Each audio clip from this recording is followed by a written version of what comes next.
And so it's interesting how God always uses blood and the elements of bones and life and death together to paint a picture of our spiritual realities more in depth.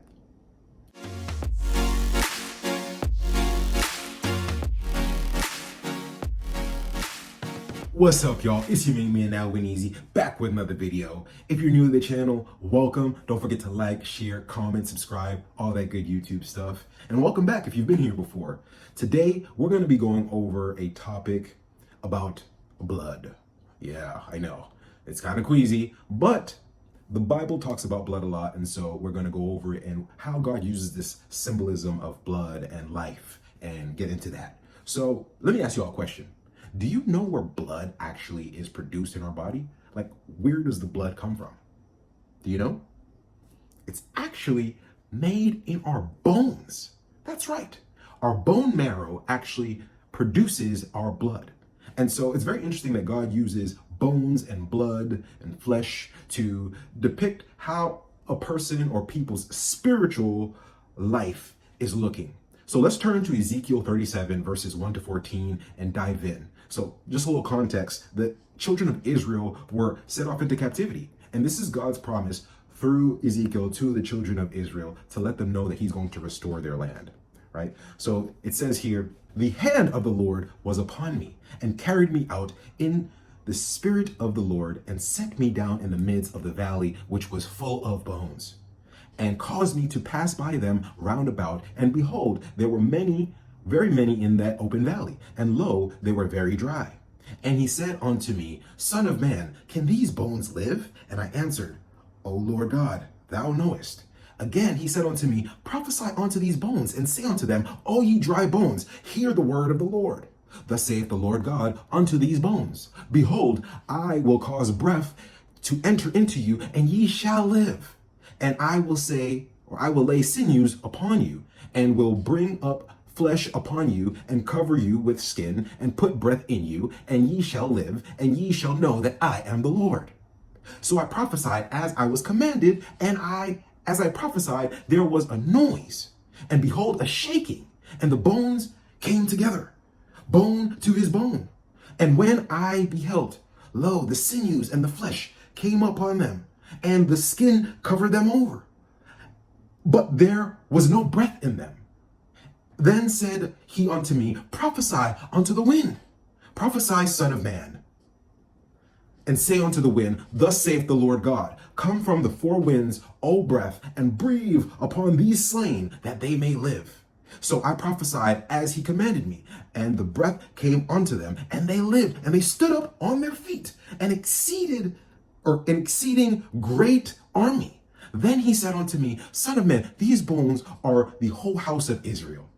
Behold, they say, Our bones are dry, and our hope is lost. We are cut off from our parts. Therefore prophesy and say unto them, Thus saith the Lord God, Behold, O people, I will open your graves, and cause you to come up out of your graves, and bring you into the land of Israel. And ye shall know that I am the Lord, when I have opened your graves, O my people, and brought you up out of your graves, and shall put my spirit in you, and ye shall live, and I shall place you in your land, that ye shall know that I am the Lord that have spoken and performed it, saith the Lord. Wow. What an amazing depiction of this. So the children of Israel are sold off into captivity. They're wondering what's happening. God is providing them with hope. God is providing them with encouragement to let them know that he's going to restore them where they were just bones, dried. There's no flesh, there's no blood in the bones. It's just bones dried up. That means it's death. You're spiritually cut off, or you're feeling that they're spiritually so far away from God. There's no blood and flesh. Look at the blood. Blood symbolizes life. When you had sacrifices in the Old Testament, you sacrifice, you kill the blood. You kill the animal to get the blood. And that is what covers the sins. Jesus, our Savior, his precious, perfect blood had to be shed so that we can have life after we were spiritually dead, after the curse in the garden. And so God is constantly using these images of blood and life in here. And so it's very interesting that our blood is actually produced in the bones. And in Ezekiel, God is using this depiction of these corpses, these carcasses essentially, where it's just these dry bones, a land of dry bones. These people were spiritually dead. Their sin has caused them to be so far from God. But God is a restorer. And God, he creates everything. And he gives us the power, at least he gave Ezekiel the power to speak life into those bones, literally. And they came to life, they animated. The bones came together. The flesh came together. They were still just there, just dead, with no life or breath. He said to call the winds to breathe life. And then it was so, just like how God first breathed his spirit into us in the garden when he created Adam. He gave his spirit into us, his Holy Spirit, when we believe in Christ. After Christ has died on the third day and rose again, he sent the helper in the form of his spirit to be in us.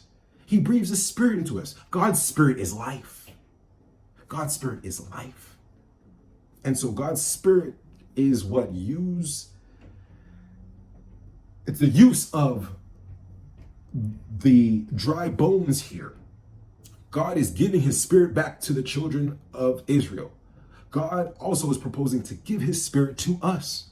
A lot of times we're in a land of dry bones ourselves, where we don't feel like there's much alive here. We feel like things have dried up. Our resources have dried up. Our relationships have dried up. Our hope for things have dried up. Our even outlook on God has dried up. But God says that he can breathe life.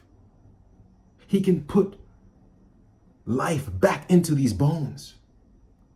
He could make blood come out of those marrow of that bone and produce life and restore us. He can breathe into us when we've just been dead spiritually and have no breath in us. We have no life. God's Holy Spirit is breathed into the believer to allow for us to live spiritually. That's why he says that the devil comes to kill, steal, and destroy. The enemy comes to kill, steal, and destroy. But Christ comes that we may have life and have it more abundantly. That is the God-breathed life given into us. And so I thought it was just very interesting with Ezekiel, that image of the dry bones and how God himself restores.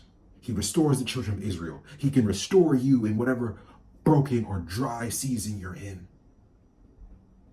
And we know that when it's restored, we can say that it was the Lord that did this. He gets that glory from it. And we're blessed by it because we are restored with life. So if anybody is out there today and you're feeling a little hopeless, or you're feeling like your land is dry, reach out to the Lord. This is the same God that allows for you to prophesy over even your own situation.